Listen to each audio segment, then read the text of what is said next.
Hi friends, எல்லாருக்கும் வணக்கம். எல்லாரும் எப்படி இருக்கீங்க? நல்லா இருக்கீங்களா?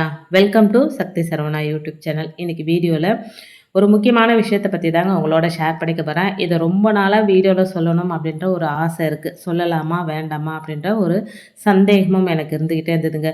இதுக்கு நிறைய பேர் நிறைய மாற்று கருத்துக்கள் எல்லாம் இருக்குமே. ஏன்னா நானும் கிராமத்தில் கொஞ்ச நாள் இருந்திருக்கிறேன். அந்த வழியெல்லாம் நானும் அனுபவிச்சிருக்கிறேங்க. என் மாமியார் கூட அப்படி தான் சொல்லுவாங்க, இதை தொடக்கூடாது, அதை தொடக்கூடாது, கருவேப்பிலை செடியில் கை வைக்கக்கூடாது, மிளகாய் செடியில் கை வைக்கக்கூடாது, பட்டு போயிடும். சப்போஸ் நம்ம தெரியாமல், எனக்கு அப்போல்லாம் ஒரு 17 வயசு தாங்க. அப்போ எதுவும் தெரியாது. அப்போ போயிட்டு நம்ம ரசத்துக்கு கருவேப்பிலை செடியில் போய் பறிச்சுட்டு வந்தோம் அப்படின்னா, அது எதேச்சியாக இறந்து போனாலும் நீ போய் கை வச்சு, அதனால தான் அது இறந்து போச்சு அப்படின்னு சொல்லுவாங்க. ஊறுகால கை வைக்கக்கூடாதுன்னுவாங்க, அரிசியில் கை வைக்கக்கூடாது, வண்டு வச்சிருன்றாங்க. மிளகாத்தூள் அரைச்சி வச்சுருந்தா அதில் கை வைக்கக்கூடாது, அதில் வண்டு வச்சிரும். இந்த மாதிரி நிறைய விஷயங்கள் நானே அனுபவிச்சிருக்கிறேங்க. அப்போ எனக்கு தெரியாது, இதுதான் போல இருக்குது, நம்ம கை வச்சா உண்மையிலே செத்து போயிடும் போல இருக்குது, இந்த மாதிரி டைமில் இந்த விஷயம்லாம் செய்யக்கூடாது அப்படின்னு தாங்க நானும் நினச்சிட்டு இருந்தேன். அப்புறம் தான் எனக்கு இந்த விஷயங்கள் எல்லாமே தெரிய ஆரம்பிச்சுது. அதுக்கப்புறம் எங்கள் மாமியார்கிட்ட கேட்கும்போது அவங்க அதெல்லாம் உனக்கு ஒன்றும் தெரியாதுன்னு, அது பெரியவங்க சும்மா சொல்லியிருப்பாங்க, அதெல்லாம் செய்யக்கூடாது அப்படின்னு தான் அவங்க சொன்னாங்க. குறிப்பாக இந்த மாதவிடாய் நாட்களில் பெண்கள் செடிக்கு தண்ணி ஊற்றுனா அந்த செடி பட்டு போகுமா? முக்கியமான கேள்வி. மாதவிடாய் நாட்களில் கோவிலுக்கு போகலாமா? மாதவிடாய் நாட்களில் வீட்டில் பூஜை பண்ணலாமா? இதுதான் நிறைய பேருக்கு இருக்கிற ஒரு சந்தேகம் அப்படின்னே சொல்லலாங்க. இதை ஐஏஎஸ்லேயே கேட்கலாம் அந்த கேள்வி. ஐஏஎஸ் கொஸ்டின் பேப்பர் பார்த்தீங்களா, அதிலே கேட்க வேண்டிய ஒரு உன்னதமான கேள்வி தாங்க இது. இதுக்கு யாராவது ஆமாம் அப்படின்னு சொல்கிறவங்கள பார்த்தா கொஞ்சம் வேதனையாக தாங்க இருக்குது.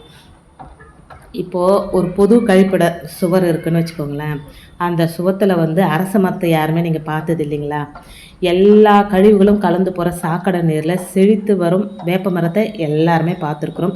நீங்களும் பார்த்துருக்குறீங்க, நாங்களும் பார்த்துருக்குறோம். அதுக்கப்புறம் இறந்த நாயோ பூனையோ நம்ம புதைச்சி வச்சோன்னு வச்சுக்கோங்களேன், அதுக்கு மேலே வில்வ மரத்தை வளர்ந்துருக்கதான் நானே பார்த்துருக்குறேங்க. ஊரில் தெருவோரம் குப்பை கொட்டுற இடத்துல செழித்து வளரும் செடிகளையும் நான் பார்த்துருக்குறேன்.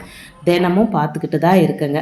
அது மட்டும் இல்லைங்க, அந்த இடத்துல குப்பை கொட்டுற இடத்துல மாதவிடாய் பேடு, அதுக்கப்புறம் ஆணுரை, இந்த மாதிரி சில விஷயங்களை போட்டுட்டு தான் இருக்கிறாங்க.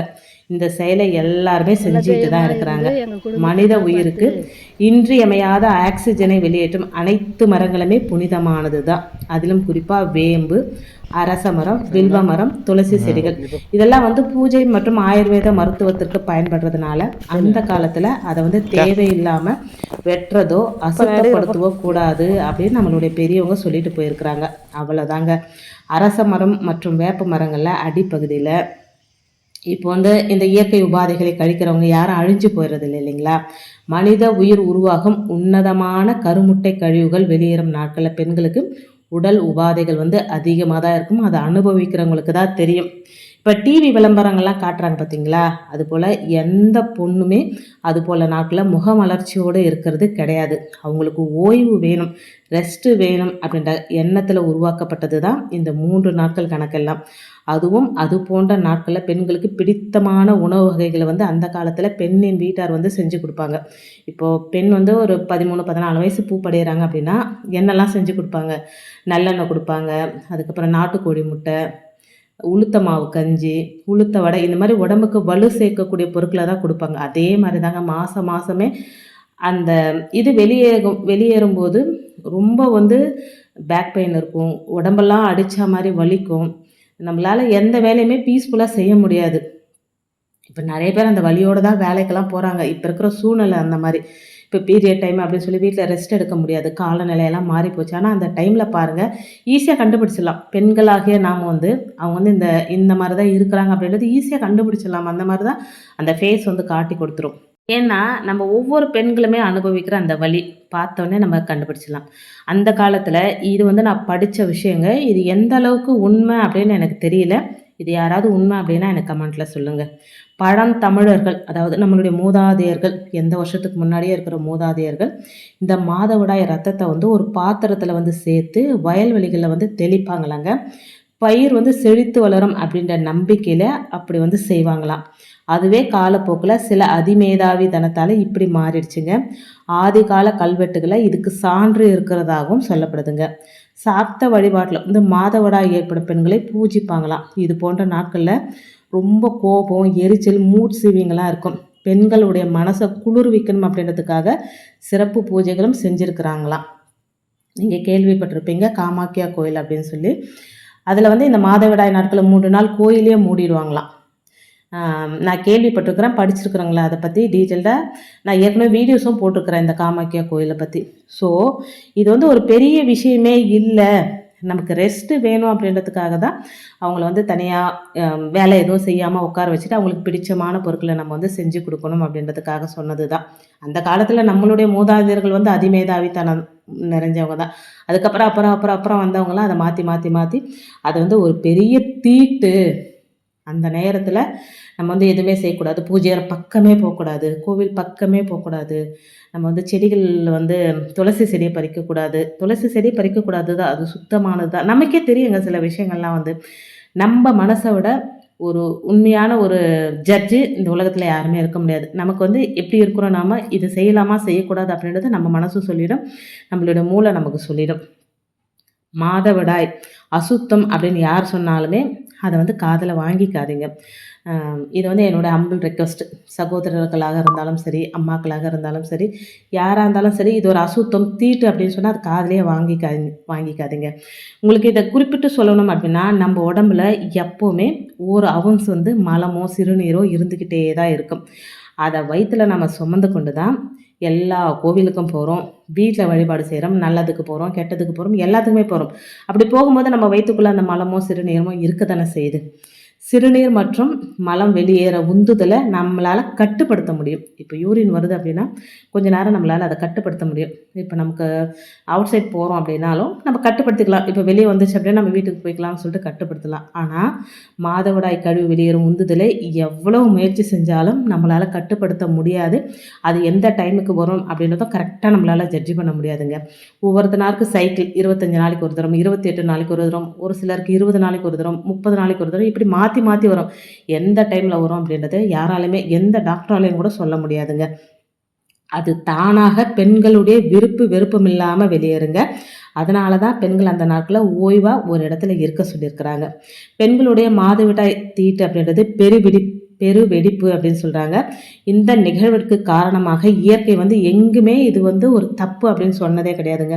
பல கோடி வருஷங்களுக்கு முன்னால் தோன்றிய கிரகங்களும் இதை தப்பு, இது வந்து தீட்டு அப்படின்னு சொன்னது கிடையாதுங்க. சட்டத்துக்கு புறம்பாக லஞ்சம் வாங்கி சொத்து சேர்க்குற வீடுகளில் துளசி செடி நல்லா தானே வளருது. அதிகாரத்தோட துணை கொண்டு அபகரித்த நிலத்தில் வேம்பு மரம், வில்வ மரம், அரச மரம் போன்ற மரங்கள் செழித்து தானே வளருது. ஆனால் மாதவிடாய் நாட்களில் தண்ணி ஊற்றினா மட்டும் பட்டு போயிடுமா? அரச மரத்துலேயும் வேப்ப மரத்துலையும் நிறைய பேர் தூக்கு போட்டு இறந்து போயிருக்கிறாங்க. அதை நம்ம கேள்விப்பட்டிருக்கிறோம், கண்கூடாக கூட பார்த்துருக்குறோம். அப்படி போட்டுக்கின அந்த மரம் வந்து அப்படியே தானே இருக்குது, மரம் செத்தா போகுது. மனுஷங்க இறந்துட்டா அது தீட்டு தானே. அப்போ அந்த மரம் செத்து போகணும் இல்லையா? செத்து போகுதா? நல்லா யோசனை பண்ணி பாருங்கள். செத்து போகிறது கிடையாது. இந்த காலத்துலேயும் ஒரு சில பெண்கள், எல்லா பெண்களையுமே நான் சொல்ல மாட்டேங்க, இப்போ கூட கிராமத்தில் இதை வந்து கண்டினியூ பண்ணிட்டு தான் இருக்கிறாங்க.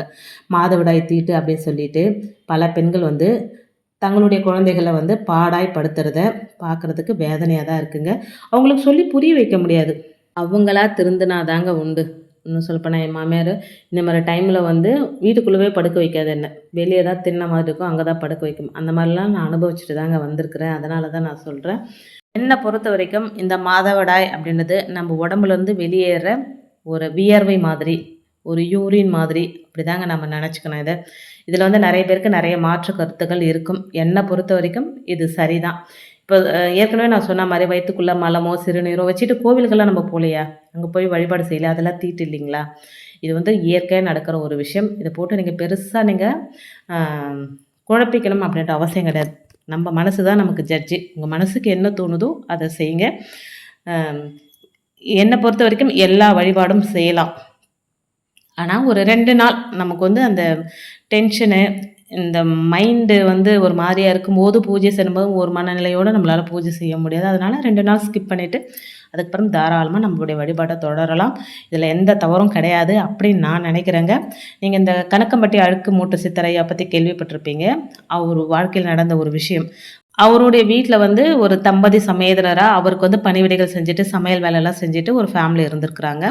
அந்த அம்மாவுக்கு வந்து அப்போ பீரியட் டைம். அவங்க என்ன பண்ணிக்கிறாங்க, தனியாக தோட்டத்து பக்கம் போயிட்டுருக்குறாங்க, சமைக்கலை. இவர் வந்து கேட்கும்போது இந்த மாதிரி அவங்க வெளியே வரக்கூடாது, அதனால் அதெல்லாம் ஒன்றும் கணக்கில்லை சாமி, வந்து சமைக்க சொல்லு, இதெல்லாம் ஒரு தீட்டெல்லாம் ஒரு பெரிய விஷயம் கிடையாது அப்படின்னு அவர் சொன்னார். இதை வந்து நிறைய வீடியோவில் நானே பார்த்துருக்குறேங்க. அதுலேருந்து தான் எனக்கு ஒரு தெளிவு வந்தது அப்படின்னே சொல்லலாம். ஸோ தீட்டு அப்படின்றது நம்ம மனசுக்குள்ளே தான் இருக்குதுங்க. இதெல்லாம் தீட்டு கிடையாது. இந்த தீட்டு இல்லைன்னா நாங்களும் வந்திருக்க முடியாது, நீங்களும் வந்திருக்க முடியாது. இது ஒரு புனிதமான விஷயம் அப்படின்னு தான் நம்ம நினைக்கிறோம். ஓகே. இன்னைக்கு வந்து நெறைய விஷயங்கள உங்களோட ஷேர் பண்ணிக்கிட்டேங்க. வீடியோல நான் சொன்ன விஷயங்கள்ல உங்களுக்கு மாற்று கருத்து இருந்தாலும் நீங்க வந்து கமெண்ட்ல சொல்லலாம். வீடியோ பிடிச்சிருந்ததுன்னா லைக் பண்ணி, சப்ஸ்கிரைப் பண்ணி சப்போர்ட் பண்ணுங்க. தேங்க்ஸ் ஃபார் வாட்சிங் ஃபிரெண்ட்ஸ்.